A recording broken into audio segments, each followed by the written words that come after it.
Amen, amen, je vous le dis, vous allez pleurer et vous lamenter tandis que le monde se réjouira. Vous serez dans la peine, mais votre peine se changera en joie. Alléluia!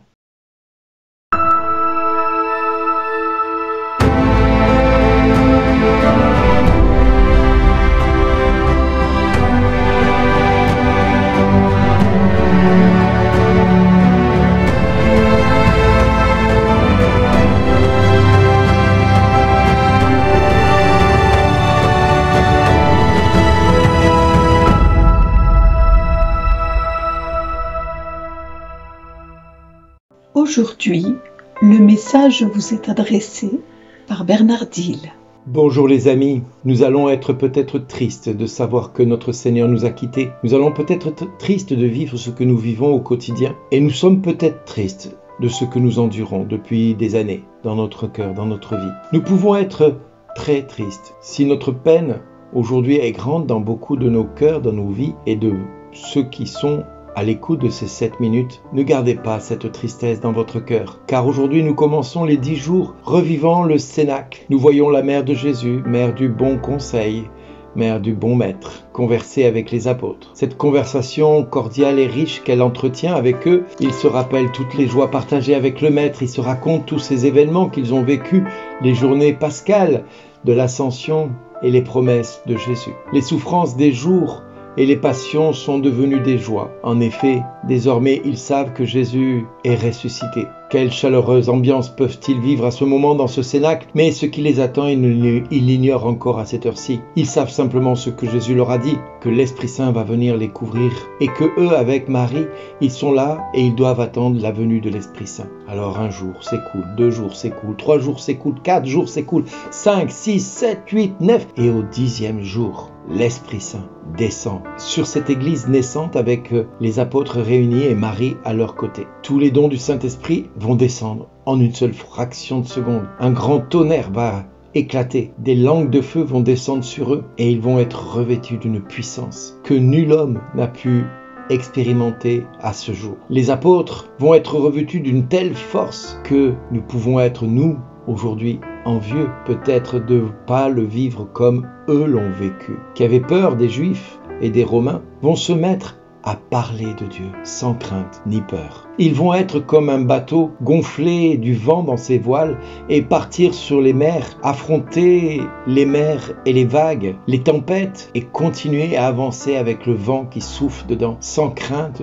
de s'échouer quelque part. Oui, ils vont avancer jour après jour par la venue du Saint-Esprit et aujourd'hui, nous sommes dans cette attente du Saint-Esprit pour l'Église que nous avons à nos côtés. Cette Église qui aujourd'hui a fermé les voiles de ce bateau, qui refuse de laisser le vent gonfler ses voiles, qui ne laisse pas le Saint-Esprit la guider, qui refuse que le Saint-Esprit dirige ce bateau que nous sommes. Oui, bien des fois, nous fermons nos cœurs, notre esprit, nos voiles de l'amour à la puissance du Saint-Esprit. Le résultat est simple, c'est que nous faisons du surplace. Et au lieu d'être missionnaires, eh bien nous restons tranquillement cloîtrés dans nos maisons, tranquillement cloîtrés dans nos églises, tranquillement dans nos zones de confort. Or, Jésus nous dit, ouvrez vos voiles, tendez vos cœurs à la puissance du Saint-Esprit. Que le Saint-Esprit souffle dans vos voiles et qu'il vous mène au large afin que se déploie auprès de tous ceux qui vous entourent le vent de l'Esprit et que le vent gonfle ses voiles et vous amène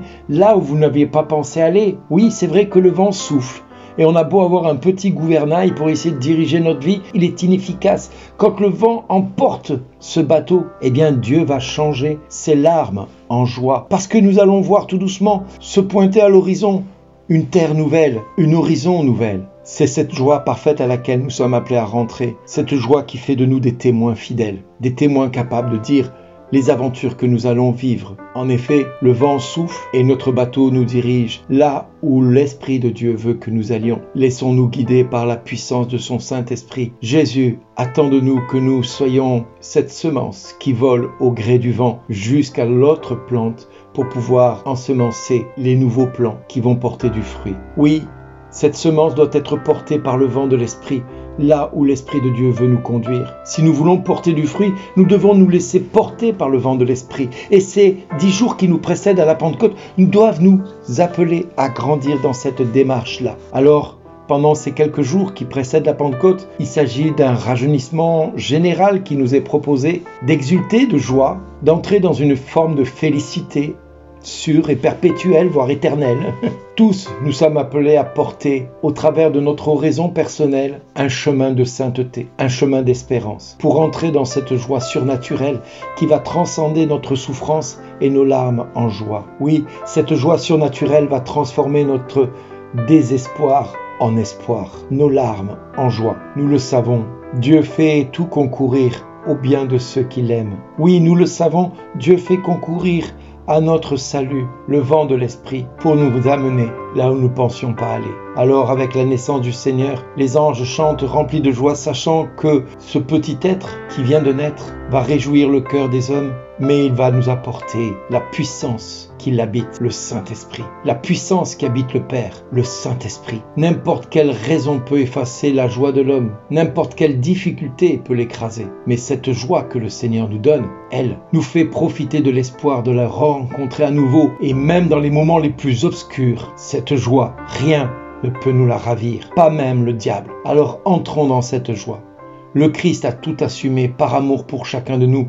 Il a racheté en lui tous nos péchés pour que nous entrions par sa gloire dans la résurrection, dans le salut et dans l'offrande que le Père nous a fait en son nom. La puissance de son Saint-Esprit qui va venir en nous, changer nos vies, changer notre espérance, changer nos larmes en joie. Voilà pourquoi nous devons nous préparer pendant ces 10 jours à recevoir le don du Saint-Esprit, à l'attendre comme le plus grand des dons que Dieu nous ait fait au-delà de Jésus. La 3e personne de la Trinité va venir nous habiter. Et attendons-nous à ce que cette 3e personne fasse bien plus que Jésus a fait pour nous. Il nous apporte la consolation éternelle. Soyons sûrs d'une chose, c'est que nous ne serons plus jamais déçus par Dieu, parce que Dieu va faire de nous son temple. Amen. Maranatha. Viens Seigneur Jésus, et à chacun de vous. Merci d'exister.